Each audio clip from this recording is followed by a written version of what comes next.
I had believed for many years that Bitcoin was a decentralized asset, free from control, impossible to be printed, and a safe haven against inflation. I believed that Bitcoin was created to help people break free from the influence of banks and the traditional financial system. I also believed that as long as you held on to Bitcoin long enough, your wealth would be preserved and even grow over time. I believed we were taking part in a financial revolution, standing on the side of technology, freedom, and those who are powerless. But, after everything, it seems like all of those beliefs are slowly fading away. It feels like most of us have been, or are being, deceived. Take a few minutes to watch this video all the way through, and you will understand why I say that. It will definitely change the way you see and believe in Bitcoin. Let's begin. Bitcoin has failed. What do you think Bitcoin was originally created for? Many people, when they hear this question, will immediately think of investing, storing value, or the familiar term digital gold. But if we go back to the very beginning, to the original starting point, the answer found in the original document is completely different. In the 2008 white paper, Bitcoin was described very clearly, right from the title. It was called Bitcoin, a peer-to-peer electronic cash system. Bitcoin was created to allow people to send money directly to one another over the internet without banks, without financial intermediaries, and without having to place trust in a third party. In other words, Bitcoin was originally created to replace traditional money in everyday transactions, not to replace gold in a vault. It was designed to circulate, to be used, to be spent, not just bought and held in hopes of a price increase. But the more I observe the market, the more I notice something quite ironic. Bitcoin no longer does what it was created to do. Transaction fees are high, confirmation times are slow, and it is extremely inconvenient for everyday use. At this point, it is hard to call Bitcoin a real cash system. Answer: you do not use it to buy a cup of coffee. You do not use it to pay your bills. Some people might respond, well, that is just because users are not used to it yet. Bitcoin is not widely adopted yet. Give it time, and everything will change. That argument sounds reasonable if we stop at belief, but think about it more carefully. This is a payment system that was built for transactions, yet it processes slowly, and sometimes the transaction fees are even higher than the value of the item you want to buy. So, is the problem really that users are not used to it? Or is it that the system itself is no longer fit for the purpose it was created for? In a post on the Bitcoin Talk forum dated the 5th of August 2010, Satoshi said that within the next 5 to 10 years, as technology advanced, networks became faster, and storage became cheaper, sending tiny amounts of Bitcoin would become completely normal and practical. But now it is 2026. 16 years have gone by. That vision has not only failed to materialize, it is actually heading in the opposite direction. On the other hand, transaction fees have become one of the biggest shocks for Bitcoin users. The emergence of ordinals and runes has turned the Bitcoin blockchain into a storage hub for all kinds of data unrelated to payments. At one point, after the 2024 halving event, the average transaction fee soared to over $100 per transaction. Ask yourself who would agree to pay a $100 fee just to send $50 to a family member. With fees that high, Bitcoin has been pushed out of the daily lives of regular users. Analysts, including Jameson Lopp, have pointed out that even if hype around things like ordinals cools down, they have already exposed an important truth. The Bitcoin network is very vulnerable to overload when there is a sudden spike in demand. Slow confirmation times and rising fees have made it nearly impossible for Bitcoin to fulfill its original mission as a peer-to-peer electronic cash system. Logically, when a technology fails to perform its original function, the story should end there. But that is not what happened with Bitcoin. Instead of admitting it failed in its role as a payment system, the market chose to rewrite the narrative. Bitcoin was no longer described as a medium of exchange. It was rebranded as a store of value. From electronic cash, it was handed a new title: digital gold. District. From that point on, Bitcoin stopped being about usage and became about holding. It was no longer about replacing traditional money, but about becoming a long-term speculative asset. This shift sounds convincing if you do not ask too many questions. When it could not be used for payments, people said it did not need to be used for payments. When fees were high, they called it security. When the network was congested, they said that was the price of safety. And here is the funny thing. The digital gold narrative turned out to be another illusion. Digital gold is still just an illusion. As we discussed earlier, after Bitcoin failed to function as a circulating currency, it was reshaped into another compelling story.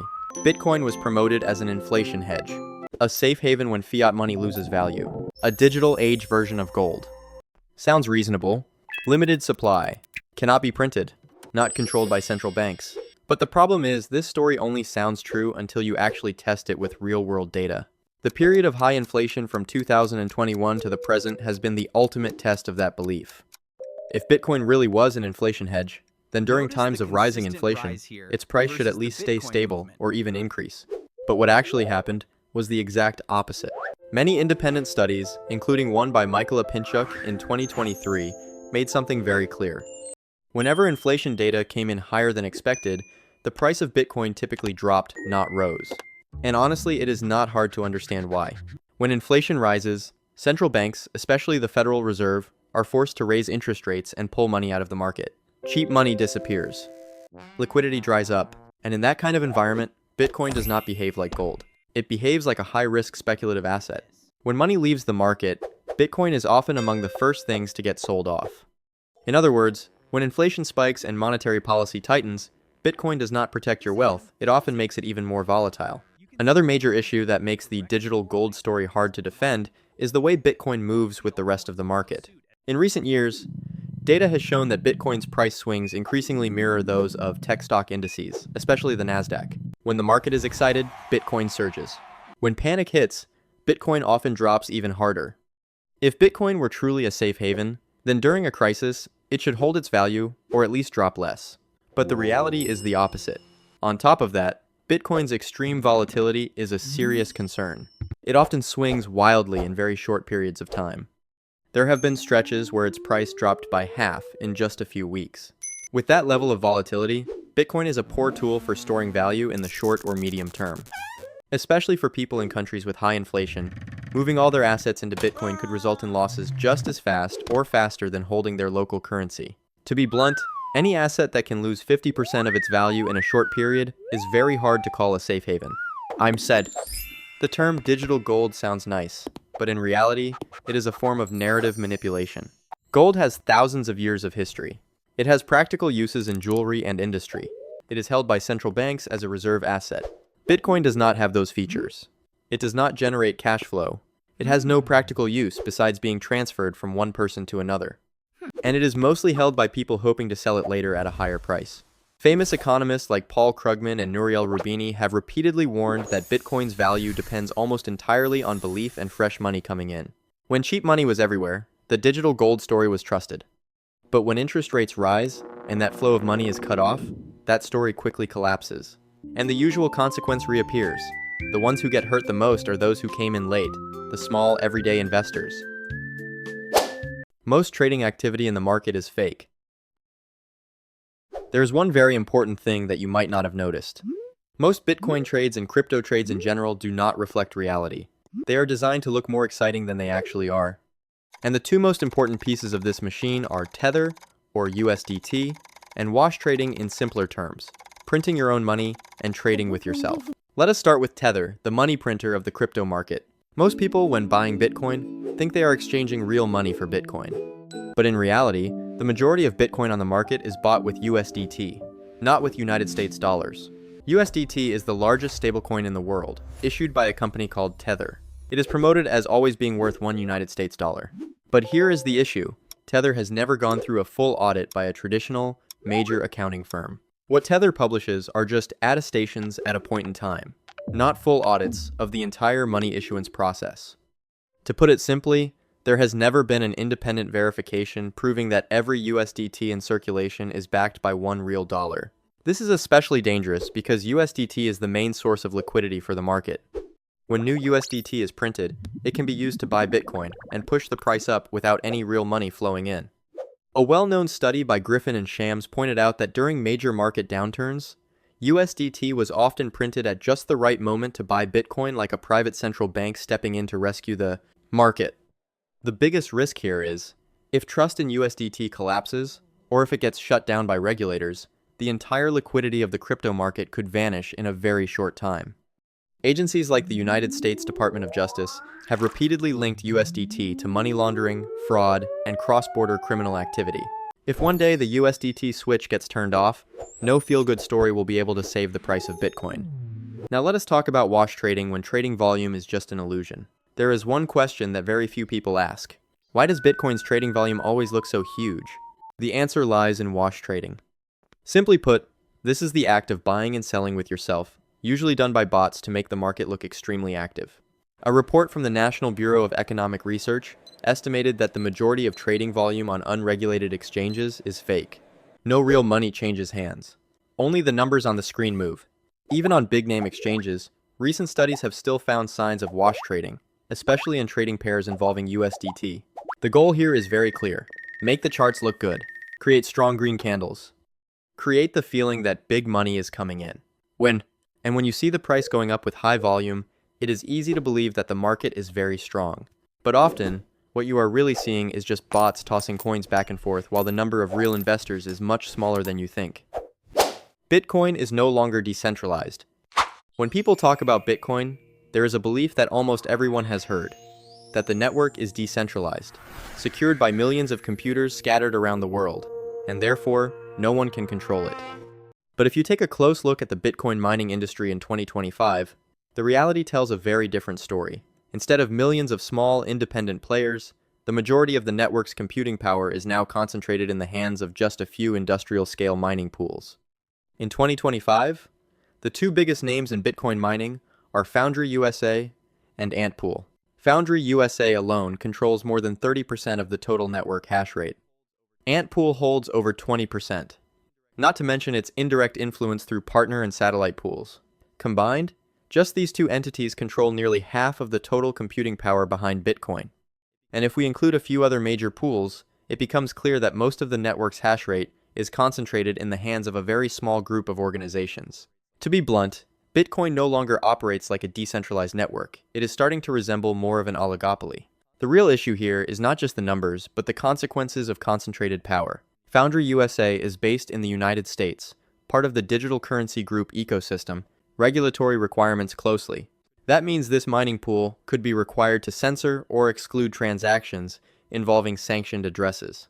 Meanwhile, Antpool has strong ties to Bitmain, the largest Bitcoin mining hardware manufacturer in the world.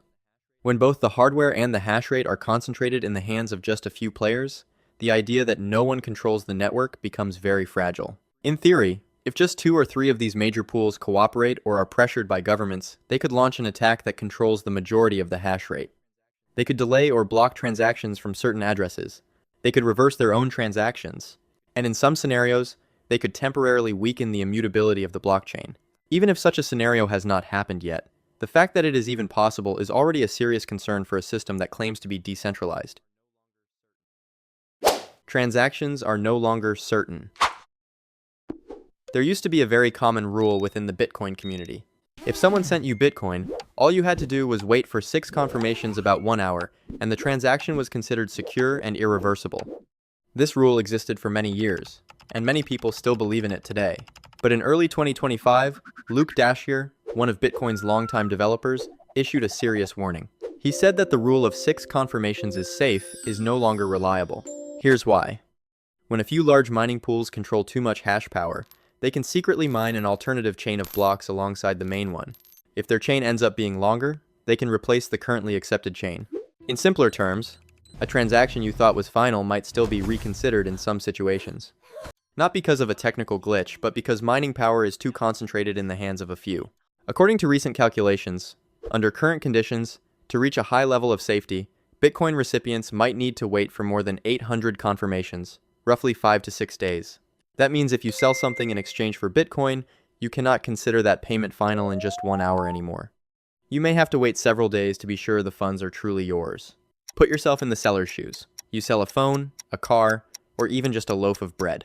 The buyer sends you Bitcoin today, but you cannot confidently deliver the product until nearly a week later.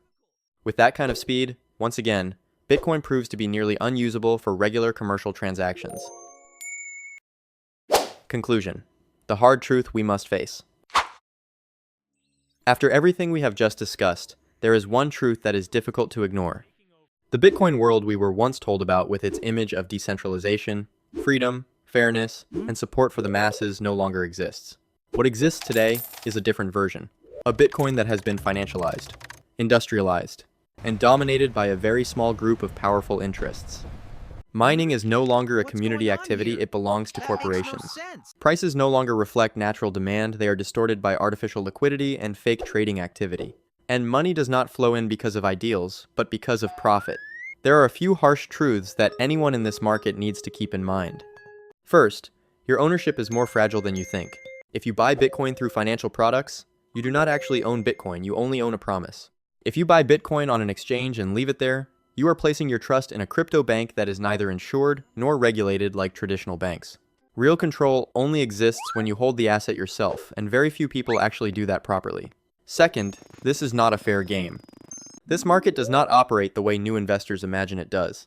Wash trading, price manipulation, pump and dump schemes, this is how the system works. The big players can see your psychology.